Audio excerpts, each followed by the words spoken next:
Infantry job search YouTube channel में आपका स्वागत है। आज इस वीडियो में बात करने वाले हैं द इन्फेंट्री स्कूल महू और आपके बेलगांव की वैकेंसीज़ के बारे में। आपने देखा होगा पहले वैकेंसीज आउट की गई थी, उनका अभी सिलेक्शन होकर ज्वाइनिंग भी हो चुका है कैंडिडेट्स का, और आप देख रहे हैं दोबारा से आपकी वैकेंसीज आउट कर दी गई हैं। तो कैंडिडेट के लिए बहुत ही अच्छा मौका है। जो भी कैंडिडेट ने पिछली बार अप्लाई नहीं किया था या पिछली बार जिनका सिलेक्शन नहीं हुआ था, उन कैंडिडेट ज़रूर अप्लाई करें। और अभी बहुत ही अच्छी वैकेंसीज आउट की गई हैं, पिछली बार की तुलना में डबल वैकेंसीज आउट की गई हैं, तो आप अप्लाई ज़रूर करें। मैंने आपको पहले वीडियो में बताया कि cook, clerk, steno, driver, barber, draftsman और अनुवादक की जो ट्रांसलेटर है उसके आपकी वैकेंसीज आउट की गई हैं। बहुत ही अच्छी वैकेंसीज आउट की गई हैं। आपको मैं कंप्लीट जानकारी इसमें दोबारा आपको दिखाने वाला हूं कि आपकी कितनी ट्रेड वाइज वैकेंसीज किस किस कैटेगरी पे आउट की गई हैं। इसमें पहली वैकेंसीज हैं कुक की, जिसमें आपकी सबसे ज़्यादा वैकेंसीज आउट की गई हैं। आप देख सकते हैं इसमें कुक की आपकी टोटल पोस्ट रहनी है 31 पोस्ट पे आपकी ये वैकेंसीज आउट की गई हैं। 31 पोस्ट पे आपकी वैकेंसीज में 18 से 25 आपकी आयु रहने वाली है। उसके बाद में आपकी जो वेतनमान है वो लेवल 2 की वैकेंसीज आउट की गई है, जिसमें आपका 10वीं पास और कुकिंग कार्य का अनुभव होना चाहिए, तो आप फॉर्म फिल कर सकते हैं। इसमें मेल और फीमेल दोनों आप अप्लाई कर सकते हैं। सिविल मोटर ड्राइवर में आपकी 19 वैकेंसी हैं। बहुत ही अच्छी वैकेंसीज आउट की गई हैं। अदर के लिए आप 18 से 27 और SC ST OBC के लिए आपके जो नियमानुसार छूट रहेगी, जिसमें आपकी बेस लेवल 2 की वैकेंसीज रहने वाली है। इसमें 10वीं पास और हेवी लाइसेंस के साथ आपका 2 साल का अनुभव आपके साथ होना चाहिए, तो फॉर्म फिल कर सकते हैं। इसमें मेल कैंडिडेट ओनली अप्लाई कर सकते हैं। बार्बर में ST की एक वैकेंसीज है, जो ओनली ST के कैंडिडेट अप्लाई कर सकते हैं। 18 से 25 साल आपकी एज रहेगी और आपको ST के कैंडिडेट को 5 साल की आपकी छूट मिल जाएगी। आपकी लेवल 1 की वैकेंसी रहने वाली है। 10वीं पास और बार्बर ट्रेड का आपको ज्ञान होना चाहिए, साथ में ही अनुभव प्रमाण पत्र वाले को आपको प्राथमिकता दी जाएगी। उसके बाद में ड्राफ्ट्समैन की ST की वैकेंसीज है, जिसमें ओनली आपकी एक वैकेंसीज है, जिसमें आपका 18 से 27 साल फॉर्म फिल कर सकते हैं। साथ ही ST के कैंडिडेट को 5 साल की छूट मिल जाएगी। 10वीं पास और ड्राफ्ट्समैन का कम से कम आपका 2 साल का आपका डिप्लोमा होना चाहिए आपके पास, तो फॉर्म फिल कर सकते हैं। अनुवादक की आपकी अदर की एक वैकेंसीज है, जिसमें आप 12वीं पास तथा आपके हिंदी विश्वादक या भूषण कोडी के कंप्यूटर एप्लीकेशन के का डिप्लोमा आपके पास होना चाहिए, तो फॉर्म फिल कर सकते हैं। लोअर डिवीज़न क्लर्क की जो बहुत ही अच्छी पोस्ट होती है, मैं 7 साल से इसी पद पे काम कर रहा हूँ। डिफेंस में 10 पोस्ट इसमें आउट की गई हैं टोटल। इसमें लेवल 2 की वैकेंसीज है। लोअर डिवीज़न क्लर्क आपका क्लर्क की आपका डिफेंस में बहुत ही बड़ी अच्छी पोस्ट। 12वीं पास तथा अंग्रेजी में आपकी 35 परवरमेंट और हिंदी में आपकी 30 परवरमेंट आपकी टाइपिंग होनी चाहिए। स्टेनोग्राफर के लिए अदर और OBC की 2 पोस्ट हैं, एक पोस्ट हैं, जिसमें आपकी ये 2 पोस्ट टोटल रहने वाली है। आपकी लेवल आपकी 4 की वैकेंसीज रहेंगी, बहुत ही अच्छी पोस्ट रहती है। 12वीं पास तथा स्टोनो में आपका 80 परवरमेंट आपकी जो गति है आपकी आनी चाहिए, जो स्पीड है वो आपके आनी चाहिए। आयु की सीमा मैंने बता दी, जो भी आपकी इसके सामने दी हुई है, उसमें आपको SC ST की 5 साल की छूट मिल जाएगी, OBC के 3 साल की आपको छूट मिल जाएगी। इसके बाद में आपके 50 रुपये का पोस्ट ऑर्डर लगेगा। जहाँ भी आप फिल करना चाहते हैं, MP मऊ में फिल करना चाहते हैं या बेलगांव से फिल करना चाहते हैं, उन्हीं के नाम पे आपके कमांडेड इन्फेंट्री स्कूल मऊ के नाम पे हो जाएगा, और मऊ के नाम पे यह पोस्टल ऑर्डर दे होगा। उसके बाद में आपका भेजने का पता आप देख सकते हैं। इसमें 25 जुलाई तक इस फॉर्म को फिल कर सकते हैं। इसमें आपका द प्रेजेंटिंग अफसर civilian director recruitment application scrutiny board the infantry school Mau के नाम पे आपको भेजना होगा। इसमें आप देख सकते हैं पंजीकृत डाक और साधारण डाक से इसको भेजना होगा। आप जो भी प्रतिलिपि हैं, जो भी समय स्थापित आप प्रतिलिपि साथ में लगा के इसको पंजीकृत या साधारण डाक या स्पीड पोस्ट तीनों से आप भेज सकते हैं। तीनों डाक से आप भेजने के लिए रेगुलर जो भी डॉक्यूमेंट आपको लगाने हैं, इसमें सेल्फ अटेस्टेड डॉक्यूमेंट लगाने हैं, जिसमें आपका शैक्षणिक प्रमाण पत्र हो जाएगा। उसके बाद में आपका जन्म प्रमाण पत्र हो जाएगा। जो भी आपके यदि 10वीं की मार्कशीट है उसमें आपका लिखा है तो वही मान्य होगा। जाति प्रमाण पत्र आपका हो जाएगा, जो भी पद से आप अप्लाई कर रहे हैं, किस कैटेगरी से अप्लाई कर रहे हैं। 50 रुपये का पोस्टर ऑर्डर आपको साथ में लगाना है। पोस्टल ऑर्डर आप उन कैंडिडेट के लिए लागू नहीं है जो SC ST दिव्यांग भूतपूर्व सैनिक है। Only OBC candidate, EWS candidate और अदर के कैंडिडेट को ही आपको 50 रुपये का पोस्टल ऑर्डर आपको लगाना है। यदि अनुभव प्रमाण पत्र आपके पास है तो आपको लगाना होगा। ये अन्य कोई प्रमाण पत्र यदि आवश्यक हो आपको जो लगा सकते हैं वो लगा सकते हैं। उसके बाद में एक समय पता लिफाफा जिस पे 25 रुपये की डाक टिकट लगी हो, आपको वह साथ में देना होगा। आधार कार्ड, पैन कार्ड की प्रतिलिपि आपको यदि है तो आप लगा सकते हैं। एक्सपीरियंसमेंट से संबंधित जो भी डॉक्यूमेंट आपको लगाना है। उसके बाद में बड़े वाले लिफाफे पे आपको एप्लीकेशन द पोस्ट ऑफ लिखना है। उसके बाद में कैटेगरी लिखना होगा, जो भी कैटेगरी से अप्लाई करना है, जो भी एप्लीकेशन फॉर्म आप भरना चाहते हैं उसमें बड़े अक्षरों में अच्छे स्पष्ट रूप से भरने की कोशिश करने की चाहिए। और इसके बाद में सबसे बड़ी बात ये ज़रूरी है कि जो ओबीसी प्रमाण पत्र लगा रहे हैं जो भी कैंडिडेट, उनके पास 25 सितंबर 2019 के बाद का, और ईडब्ल्यूएस प्रमाण पत्र जो लगा रहे हैं कैंडिडेट वो 25 सितंबर 2021 के बाद का जारी किया हुआ होना चाहिए, नहीं तो आपका मान्य नहीं होगा। इससे सबसे बड़ी ये बात है। और आपको जो भी एप्लीकेशन फॉर्म मैं आपको दिखाऊंगा जिसमें एडवर्टाइज नंबर ये डालना होगा, डीवीपी आपको दिया हुआ है, ये डीवीपी साइट आपको डालना है, डेटेड आपको 18/6/2022 डालनी होगी। एक ही नोटिफिकेशन में दूसरी वैकेंसीज आउट की थी, द इन्फेंट्री स्कूल बेलगांव की वैकेंसीज आउट की थी, जिसकी लास्ट डेट भी आपकी 25 जुलाई रहने वाली है।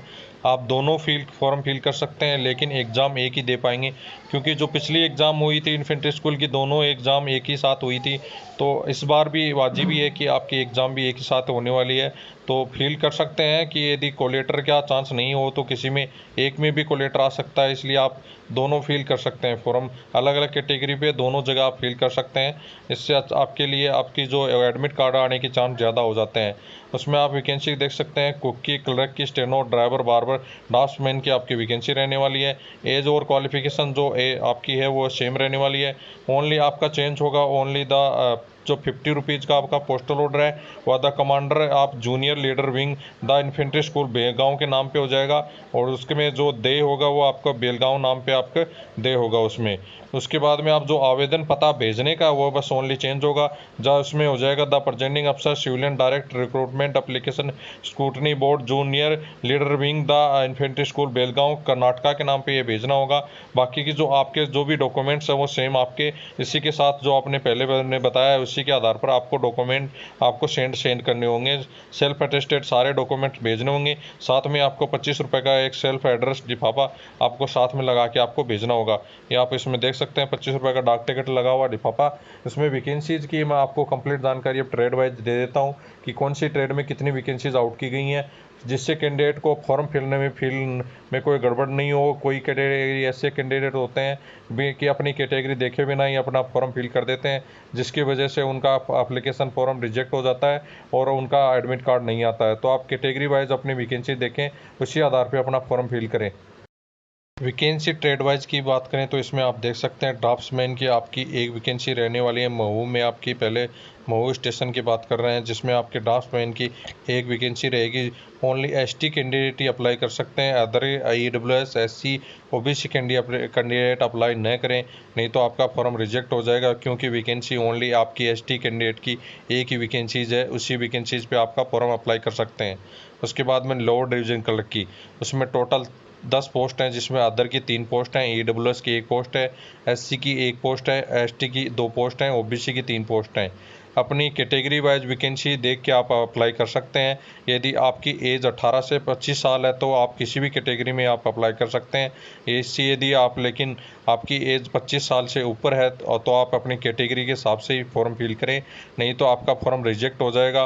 यदि आपकी कैटेगरी में वैकेंसीज नहीं है और आपने फॉर्म फिल कर दिया है, आपकी एज 18 से 25 साल हो गई है और ड्राइवर के लिए 18 से 27 साल से ऊपर हो गई है, तो आप अपनी कैटेगरी के हिसाब से ही फॉर्म फिल करें। उसके बाद में स्टेनोग्राफर की वैकेंसीज बात करें तो इसमें आपकी अदर की 1 वैकेंसीज है, ओबीसी की 1 वैकेंसीज है। एससी एसटी कैंडिडेट जिनकी एज आपकी 18 से 25 साल से ऊपर हो गई है वह कैंडिडेट अप्लाई नहीं करें, नहीं तो आपका फॉर्म रिजेक्ट हो जाएगा।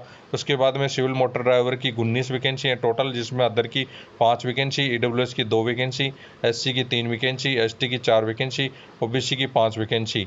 आप बहुत ही अच्छी वैकेंसीज है। 18 से 27 साल जनरल वाले कैटेगरी के फिल कर सकते हैं। उसके अलावा आपके जो अदर कैटेगरी है उसमें एससी एसटी के लिए 5 साल की छूट मिल जाएगी।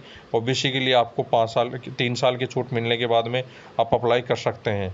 कुक की आपकी 18 से 25 साल एज रहने वाली है। सबसे ज़्यादा पोस्ट इसी में है, 31 पोस्ट इसमें आपकी आउट की गई हैं, जिसमें आपकी 7 पोस्ट अदर की हैं, ईडब्ल्यूएस की 4 पोस्ट हैं, एससी की 4 पोस्ट हैं और एसटी की 4 पोस्ट हैं, और ओबीसी की सबसे ज़्यादा आपकी 10 पोस्ट रहने वाली हैं। ये पिछली कैंडिडेट पिछली जो भर्ती हुई थी उसी में एक कैंडिडेट जो मेरे गाइडेंस में थे उनका सिलेक्शन हो चुका है कुक में। तो कुक के लिए आपको अलग से मैं एक वीडियो बना दूंगा, कैसे उन्होंने तैयारी करी थी और कैसे उनका स्किल टेस्ट हुआ था। कंप्लीट वीडियो आपको कुक के लिए मैं अलग से, आपका इन्फेंट्री स्कूल मऊ के लिए मैं आपका अलग से बना दूंगा, जिससे आप कैंडिडेट कंफ्यूज ना हो। कैसा आपका एग्ज़ाम पैटर्न रहेगा, कैसा आपका स्किल टेस्ट में करवाया गया था, आपको मैंने पहले वीडियो भी बना चुका हूँ, जिसके डिस्क्रिप्शन लिंक मिल जाएगी आपको। मैंने उसका पूरा कंप्लीट आपको जो ज्वाइनिंग का हुआ है सब कुछ प्रोसेस आपकी दिखाई है। इन्फेंट्री स्कूल की वह कैंडिडेट मेरे ही गाइडेंस में था काफ़ी दिन तक, वो जिसके कारण उनका सिलेक्शन हुआ है। उनका सिलेक्शन पे उन्होंने पूरा कंप्लीट अपना बायोडाटा हमें दिया था, जिस पे आपका मैंने वीडियो बनाया था, वो आप देख सकते हैं। वीडियो डिस्क्रिप्शन बॉक्स में उसकी लिंक मिल जाएगी। ट्रांसलेटर की आपकी ओनली अदर की एक वैकेंसी है। आपकी 18 से 25 साल एज है तो कोई भी कैटेगरी वाले अप्लाई कर सकते हैं। 18 से 25 साल आपकी एज रहेगी इसमें। इसके बाद में बार्बर की एक ओनली वैकेंसीज है एसटी की, तो ओनली एसटी के कैंडिडेट ही अप्लाई कर सकते हैं। बाकी की कोई भी कैटेगरी के यदि आप अप्लाई करते हैं तो आपका फॉर्म रिजेक्ट हो जाएगा, आपका कोलेटर नहीं आएगा। ओनली एसटी कैंडिडेट ही अप्लाई कर सकते हैं। उसके बाद में इन्फेंट्री स्कूल आपकी बेलगांव की वैकेंसीज की बात करें तो उसमें आपकी लोअर डिवीज़न की 8 वैकेंसी है, जिसमें अदर की 1 है, ईडब्ल्यूएस की 1 है, एससी की 2 है, एसटी की 2 है और ओबीसी की 2 वैकेंसी है। कोई भी कैटेगरी पर आप अप्लाई कर सकते हैं, सभी में वैकेंसीज है, तो आप अपनी कैटेगरी वाइज वैकेंसीज के हिसाब से आप अप्लाई कर सकते हैं। उसके बाद में आपकी स्टेनोग्राफर ग्रेड सेकंड की वैकेंसीज है, जिसमें आपके अदर की 1 है, एसटी की आप 1 वैकेंसीज है। बाकी की ओबीसी यदि आप 18 से 25 साल अबो हो गए हैं और आप ओबीसी कैंडिडेट हैं, एससी कैंडिडेट हैं या ईडब्ल्यूएस कैंडिडेट है तो अप्लाई नहीं कर सकते, क्योंकि ओनली आप अदर में ही अप्लाई कर सकते हैं यदि 18 से 25 साल आपकी है एज तो। सिविल मोटर ड्राइवर उसमें आपकी 13 वैकेंसीज हैं, बहुत ही अच्छी वैकेंसीज आउट की गई हैं। अदर की जिसमें 4 वैकेंसी है, ईडब्ल्यूएस की 1, एससी की 2 और एसटी की 2 और ओबीसी की 4 वैकेंसीज है। तो सभी कैटेगरी में वैकेंसीज हैं, आप कोई भी कैटेगरी से अप्लाई कर सकते हैं। कुक की आपकी 12 पोस्ट हैं, बहुत ही अच्छी वैकेंसीज आउट की गई हैं। अदर की 3 पोस्ट हैं, ईडब्ल्यूएस की 1 पोस्ट है, एसटी की आपकी एससी की 3 पोस्ट, एसटी की 2 पोस्ट, ओबीसी की 3 पोस्ट। आप किसी भी कैटेगरी से आप अप्लाई कर सकते हैं। मॉडल आर्टिस्ट की ओनली आपकी एसटी की 1 पोस्ट है, अदर कैटेगरी आप अप्लाई नहीं कर सकते। तो अपने कोई भी कैंडिडेट ये ध्यान रखे, यदि आपने फॉर्म फिल किया तो आपका एडमिट कार्ड नहीं आएगा, अदर कैटेगरी से है। ओनली एसटी कैंडिडेट इसमें अप्लाई कर सकते हैं। ओनली एक ही वैकेंसी इसमें आउट की गई है। आप दोनों वैकेंसीज में कैसे भी अप्लाई कर सकते हैं। आप दोनों वैकेंसीज में अलग अलग ट्रेड पे कितने भी फॉर्म अप्लाई कर सकते हैं, लेकिन अलग अलग फॉर्म डालने होंगे आपको अदर अदर ट्रेड पे, और दोनों जगह से आप डाल सकते हैं। बहुत सारे कैंडिडेट ऐसे मैसेज आ रहे थे कि सर उनका एडमिट कार्ड पिछली बार नहीं आया था, तो आप अपना एडमिट कार्ड पाने के लिए अलग अलग ट्रेड से आपको 3-4 अप्लाई करें, जिससे आपका एक एडमिट कार्ड ज़रूर आ जाए और एग्ज़ाम से वंचित नहीं रहें। तो आप ज़रूर अप्लाई करें। यदि आपके 4 को लेटर आते हैं तो कोई दिक्कत नहीं है, आपके 1 को लेटर भी नहीं आता है तो थोड़ी प्रॉब्लम हो जाती है। इसलिए आप दोनों जगह से और दोनों आप अलग अलग कैटेगरी से 3-4 फॉर्म अप्लाई करें, जिससे आपका एग्ज़ाम से वंचित न रहें, क्योंकि आपकी कट ऑफ के आधार पर पैसे आपके एडमिट कार्ड सेंड कर दिए जाते हैं, जिसके कारण आपके एडमिट कार्ड नहीं आ पाते हैं। तो कैटेगरी वाइज आप अलग अलग अप्लाई कर सकते हैं और अलग अलग फॉर्म भेज सकते हैं, जिससे आपके एडमिट कार्ड आने के ज़्यादा चांस हो जाए होता है। उसके बाद में मैं बात करूं तो आप क्वालिफ़िकेशन के मैंने बता दिया है, कंप्लीट जानकारी आपको दे दी है। उसके बाद मैं सीधा मैं आपको लेके चलता हूं आपके जो एप्लीकेशन फॉर्म है, जो कि मेरे टेलीग्राम ग्रुप पर मिल जाएगा, और मेरी जो ऑफिशियल वेबसाइट जारी कर दी गई है उस पर भी आपको एप्लीकेशन फॉर्म मिल जाएगा। इसमें सबसे पहले वाला आपका एप्लीकेशन फॉर्म भरने के लिए मैं बता देता हूँ। पहले वाला कॉलम को एप्लीकेशन पोस्ट का नाम लिखना होगा, उसमें आप देख सकते हैं। और उसके बाद में आपका जो एडवर्टाइजमेंट नंबर में जो दिया गया है, इसमें लो डिवीजन क्लर्क या टाइपिंग के लिए जो स्टेनोग्राफर है उसमें हिंदी या इंग्लिश में करना चाहेंगे, उसमें हिंदी इंग्लिश आप लिख सकते हैं। जिस कैंडिडेट की हिंदी में टाइपिंग अच्छी है वो हिंदी लिखे, और जिस कैंडिडेट की इंग्लिश में है तो इंग्लिश लिखें। यदि हिंदी इंग्लिश दोनों में नहीं करवाई जाएगी, ओनली एक ही आपको करवाई जाएगी। यदि आप या तो हिंदी या इंग्लिश, आप दोनों में से एक आप चॉइस कर सकते हैं। न्यूज़पेपर नंबर आपका एम्प्लॉयमेंट न्यूज़ आ जाएगा। एडवर्टाइजमेंट नंबर मैंने आपको बताया था पहले, कुछ देर पहले वहाँ पे आपका डीवीपी नाम करके आपका कुछ था, वो आप डाल देंगे। उसके बाद में आपका डेटेड है, डेटेड आपको उसमें फिल कर देनी है। आपकी जो भी 18 तारीख है उसके बाद में फिल कर सकते हैं। उसमें आपको जहाँ में आपको सेंड करना है वह द कमांडेड इन्फेंट्री स्कूल के नाम पे, या आपको टेबल नंबर 2 आप जैसे बेलगांव में सेंड करना है, वहाँ पे आप एप्लीकेशन फॉर्म पे इस पर टिक कर देंगे कोई से भी एक, यदि जहाँ सेंड करना चाहते हैं। एप्लीकेशन में आपका फुल नेम आ जाएगा, आप ब्लॉक लेटर में आपका फुल नाम लिखना है। फिर उसके बाद में आपका ब्लॉक लेटर में फादर्स नेम या हस्बैंड नेम लिखना है। उसके बाद में डेट ऑफ बर्थ आपकी जो मार्कशीट में है, वो 10th की मार्कशीट में जो डेट ऑफ बर्थ है वही आपको इसमें लिखनी है। एज आपको 25 तारीख तक आपकी जो ईयर में कितनी हो जाएगी, मंथ में कितनी होगी और डेज कितने रहेंगे, वो आपको कंप्लीट डाल देना है। उसके बाद में कौन सी कैटेगरी से आप बिलोंग करते हैं, उसका आपको एप्लीकेशन फॉर्म के साथ attested copy, self attested copy साथ में लगानी होगी, फोटोकॉपी उसके साथ लगानी होगी। अगर सर्विसमैन है तो आपका जो भी डॉक्यूमेंट है, रेसेंट डॉक्यूमेंट है, वो आपको सर्टिफिकेट, डिस्चार्ज सर्टिफिकेट वगैरह आपको लगाने होंगे। उसके बाद में आपका डिसेबिलिटी, यदि कोई कैंडिडेट है फिजिकली हैंडीकैप्ड, तो आप कैंडिडेट उसमें मेंशन कर सकते हैं। उसके बाद में नेशनलिटी आपकी इंडियन हो जाएगी। रिलीजन आपका हिंदू हो जाएगा 9 नंबर के कॉलम में। 10 नंबर में आपका कंप्लीट पिन कोड के साथ जो कम्युनिकेशन एड्रेस है रेलवे स्टेशन के साथ ही, जो भी रेलवे स्टेशन है उसके साथ भी, अब जो नियरेस्ट रेलवे स्टेशन है उस वो आपको एड्रेस कंप्लीट आपको यहाँ पे आप फिल कर देना है। उसके बाद में आपका जो मोबाइल नंबर है, ईमेल आईडी है, आधार कार्ड नंबर है, पैन कार्ड नंबर है, कंप्लीट आप इसके आगे मेंशन कर देंगे। यदि आपके पास पैन कार्ड नंबर नहीं है तो कोई दिक्कत नहीं है, आप वहाँ पे खाली छोड़ सकते हैं। उसके बाद में 12 नंबर कॉलम में आपका टेक्निकल, एकेडमिक या जो प्रोफेशनल क्वालिफिकेशन है उसमें आपका लिखना होगा एग्ज़ाम का नाम, कौन सी पास किया तो आप 10th लिख सकते हैं, 12th पास किया तो 12th लिख सकते हैं। नीचे वाले कॉलम में सबसे पहले आपको 10th ज़रूर फिल करना है। जितने भी कैंडिडेट हैं, चाहे 12th से अप्लाई करना है या डिप्लोमा से अप्लाई करना है, सारे को आपको 10th ज़रूर फिल करना है। उसके बाद में 10th आप लिख देंगे, पासिंग ईयर लिख देंगे, कौन से बोर्ड से अप्लाई कर रहे हैं, जैसे MP बोर्ड है या BSCR चाहे आप अप्लाई कर रहे हैं या UP बोर्ड से अप्लाई कर रहे हैं। जो मार्कशीट में जो परसेंटेज नंबर है वो आपके आ जाएंगे, डिवीज़न आपकी कौन सी है वो आ जाएगी। इसी प्रकार से आपका 12th है, यदि आप अप्लाई कर रहे हैं तो 12th डाल देंगे। उसके बाद में यदि डिप्लोमा से अप्लाई कर रहे हैं तो आप इसमें डिप्लोमा भी डाल सकते हैं। एक्सपीरियंस यानी यदि कोई आपके पास है तो आप सर्टिफिकेट साथ में लगा सकते हैं। यहाँ पे आप यस लिख देते हैं और कोष्टक में जिसका एक्सपीरियंस है वो आपको लिख देना है। उसमें आपका 14 नंबर कॉलम में आपका यदि आप कोई गवर्नमेंट सर्वेंट है तो आपका इसमें आपको लिख देना है कि गवर्नमेंट सर्वेंट क्या है, आपका पे स्केल क्या है और आप जो किस तारीख से आप ज्वाइन किया ड्यूटी, वो आप कंप्लीट जानकारी इसमें दे देंगे। उसके बाद में आपके फुल सिग्नेचर आ जाएंगे, जो भी सिग्नेचर हैं आपके, और उसके नीचे आपका नाम आ जाएगा। इसमें आप देख सकते हैं सेल्फ एड्रेस 25 रुपये का डाक टिकट लगा हुआ लिफाफा आपको साथ में भेजना है। 50 रुपये का postal order SC ST candidate और जो एक्स सर्विसमैन कैंडिडेट को छोड़ के बाकी के आपके सेल्फ अटेस्टेड जितनी भी कॉपी है वो आप कितनी लगा रहे हैं साथ में, जैसे आपकी 5 है, 3 है, 2 हैं, 4 है, वो आपको लगा देना है। इसमें के बाद में आपका अंगूठा लगाना है। मेल कैंडिडेट के लिए आपका लेफ्ट हैंड आ जाएगा और राइट हैंड, आप फीमेल कैंडिडेट है तो राइट हैंड आ जाएगा। उसके बाद में आपका यह आप देख सकते हैं फॉर्मेट दिया गया है EWS कैंडिडेट के लिए। इसी फॉर्मेट में आपको भेजना है, जो भी आपका जो प्रमाण पत्र बनाना है वो प्रमाण पत्र इसी फॉर्मेट में होना चाहिए। ये फॉर्मेट आपको भर के नहीं भेजना है, ये ओनली आपको फॉर्मेट दिया गया है। इस फॉर्मेट में ही आपका EWS कैंडिडेट का जो प्रमाण पत्र है उस फॉर्मेट में होना चाहिए। सेंट्रल गवर्नमेंट का इंग्लिश वाला, जो इंग्लिश वाला बोलते हैं, उसका फॉर्मेट में ही आपका होगा तो ही आपका EWS कैंडिडेट के मान्य होगा। उसके बाद में आपको एक्स सर्विसमैन है तो आप एक्स सर्विसमैन का ये जो अनेक्सर सेकंड है वो आप फिल करना है, नहीं तो आप खाली छोड़ देंगे। उसके बाद में अनेक्सर जो थर्ड है उसमें आपका दिया गया है OBC कैंडिडेट के लिए।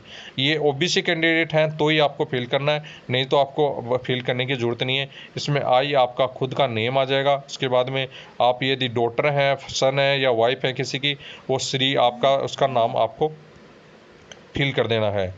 उसके बाद में रेजिडेंस आपका जो भी है, आपका विलेज, डिस्ट्रिक्ट, स्टेट आपको फिल करना है। उसके बाद में आई बिलोंग टू किस कम्युनिटी से बिलोंग करते हैं वो कम्युनिटी आपको डाल देनी है। जैसे हिंदी, जो हिंदू है, मुस्लिम है, जो भी कम्युनिटी से अप्लाई कर रहे हैं उसके आगे कोष्टक में आपका जो जाति है वो आपको डाल देनी है, कौन सी जाति से आप बिलोंग करते हैं। उसके बाद में आप जो इसके बाद में आप कैंडिडेट का सिग्नेचर हो जाएंगे, इसका नाम आ जाएगा, प्लेस आ जाएगा, जहाँ से आप अप्लाई कर रहे हैं, जहाँ आप रहते हैं वही प्लेस आपको लिखना है। जहाँ से मतलब पोस्ट ऑफिस में आपको एप्लीकेशन फॉर्म अप्लाई करते वक्त डाल रहे हैं वह प्लेस लिख देंगे। उसके बाद में डेट आ जाएगी जिस दिन आप अप्लाई करके सेंड कर रहे हैं। आपका एडमिट कार्ड डुप्लीकेट आपको भरना होगा, ये दोनों एडमिट कार्ड आपको भर के, और उसमें दोनों जगह आपको सेल्फ अटेस्टेड फ़ोटोग्राफ लगनी है। 2 फ़ोटोग्राफ आपको यहाँ लगनी है। इसमें कैंडिडेट के सिग्नेचर होंगे दोनों जगह आपके। उसके बाद में आप देख सकते हैं कैंडिडेट का नाम, father's name, date of birth, post applied और जो भी आपकी कैटेगरी है वो आपको लिखनी है। इसमें आप देख सकते हैं ऊपर भी आपको एक फ़ोटो चिपकानी है, जिसमें आपका सेल्फ अटेस्टेड फ़ोटो ये आपका चिपकने वाला है। चिपका के आपको सेल्फ अटेस्टेड करना है। एप्लीकेशन आपको पूरा कंप्लीट आपको टेलीग्राम ग्रुप पर भी मिल जाएगा और जो यूट्यूब की ऑफिशियल वेबसाइट है वे टू जॉब सर्च उस पर भी आपको मिल जाएगा। तो यदि किसी कैंडिडेट की कोई क्यूरी है एप्लीकेशन भरने में या किसी कैंडिडेट की ऐसी कोई दिक्कत आ रही है तो आप टेलीग्राम पर ग्रुप पर पर्सनल मैसेज भी कर सकते हैं। इस फॉर्म को बिल्कुल भी भरना है। जो भी कैंडिडेट इस अप्लाई नहीं करना है वह आपने लास्ट में पछताना होगा। जैसे आर्मी में टीओटी लागू कर दिया है, लेकिन ऐसी ये वैकेंसीज़ नहीं है जिसमें कोई टीओटी लागू नहीं किया है। 60 ईयर तक क्या आपकी वैकेंसीज़ है। इसमें आपका सिलेबस भी देख सकते हैं। सिलेबस में मैंने पहले वीडियो में बताया था। जनरल इंटेलिजेंस रहेगी, जनरल आंसर रहेंगे, जनरल इंग्लिश रहेगी, नॉन मेडिकल रहेगा,